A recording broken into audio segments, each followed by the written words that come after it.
on is a dear friend of ours from the POW MIA committee. He's been around our committee a few years. He's actually the Vietnam vet, first cav. We almost lost him last year, but he's doing better this year. And he's here this year to talk to you about his POW MIA bike that's sitting right here. Without further ado, my good friend, my brother, Don Holland.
This is probably one of the most difficult days for me, because there is a POW here.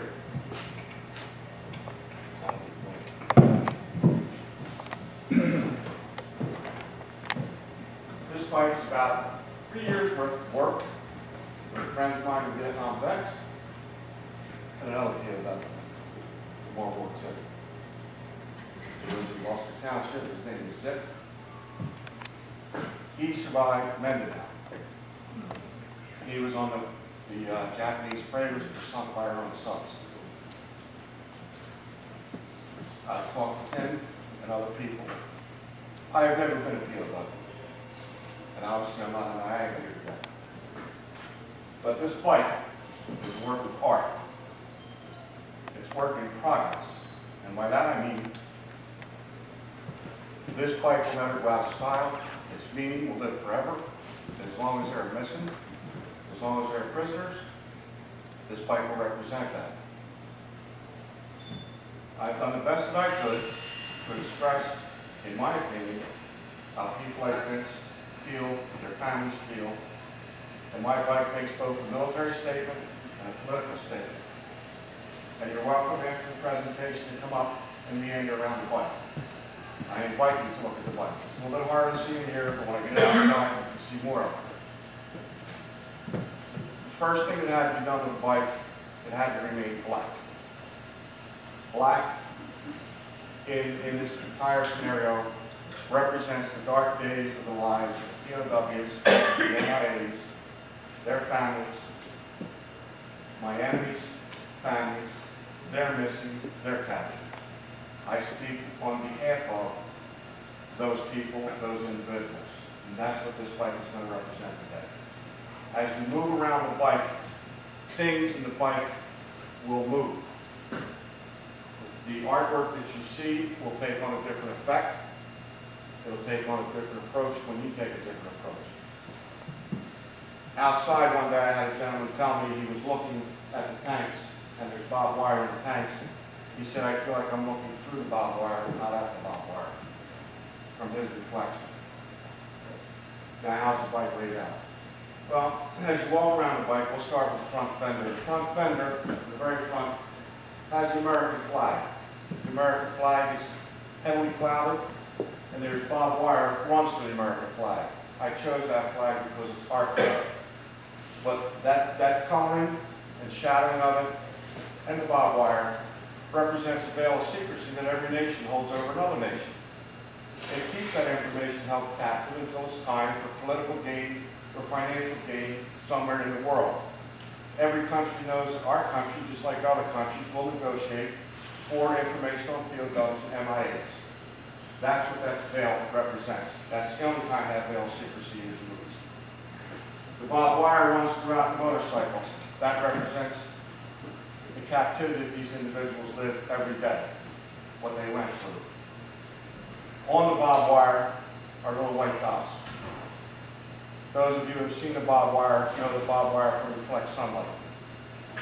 That reflection represents a ray of hope for each of these individuals and their family. On the very back of the fender is a guard tower. That's obvious what it is, but what does it mean? It means that these individuals are living a life they have no choice in. They're living under the rule of someplace, or of someone in some place they'd rather not be.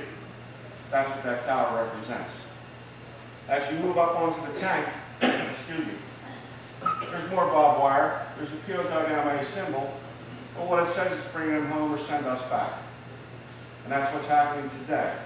We have people from Hawaii and all around the world, from other countries in our country. They're going back. They're going back to find these individuals, to get information, to get their names, and bring them home to their respective place of rest, if need be, or fortunate enough. On the tank, on the surface of the tank, you'll see two silhouettes of the POW silhouette. Each has a tear in its eye. One is a tear of happiness, one is a tear of sadness. We don't know what family will represent which tier, but that's what they're there for. On the very back of the bike is the POW symbol, again barbed wire, but in there, there's an olive branch. Some days you will see the olive branch, some days you will not. The olive branch is very difficult to see because that represents, on the back end of the bike, how difficult it is for these individuals to see the end of their day or the end of their situation. Some days they really see clear what's going on, other days they have no idea.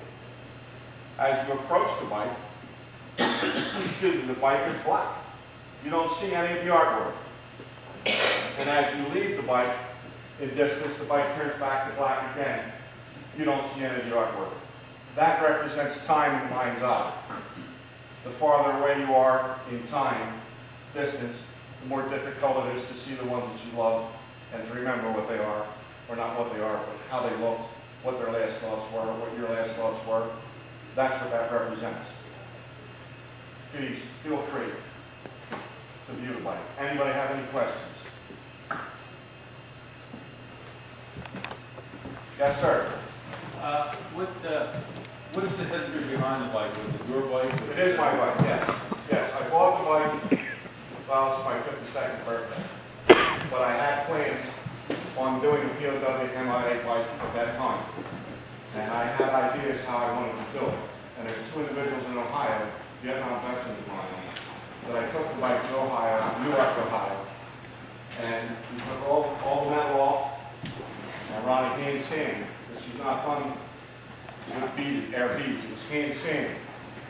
And we sat there probably another 8 days, just sketching. The old pipe fitter soap, sketching on metal, sketching on paper, trying to come up with the ideas that we want. The one idea that we're still working on is the silhouettes of the POW on the tank. We're trying to get the Lord's image in there. So as you lift from the bike, that's the best thing you see in your mind's eye. So we're still, it's not working out well, but we'll get it. We'll get it. The bike is a 2000 Harley-Davidson Dyna White bike. It'll do an excess of 120 miles an hour, and you do get a smile. And your pant legs are straight out.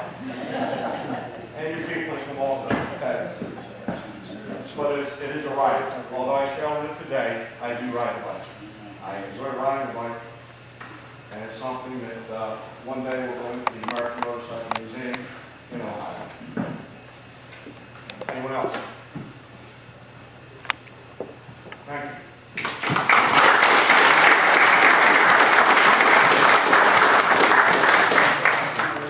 Thanks, Don. Appreciate it. Like Don said, when he gets the bike outside, if he gets a chance, when we get done with the service and he gets it outside, take a look at it outside. You'll really see what the sun does, and it does change things. And it's pretty phenomenal what the paint job that they've done and what it represents. We have Don, try to get Don in a lot of our services lab. This year, we went to a middle school and provided this service for a middle school this year, which was the first time for us. And Don brought the bike, and it was such a big hit. The kids really liked it, and some of the kids wrote some nice thank you letters afterwards. And you know, it was just a good thing that they got a grasp on what it was all about. So again, Don, thanks for coming down. Appreciate it. Before we get started with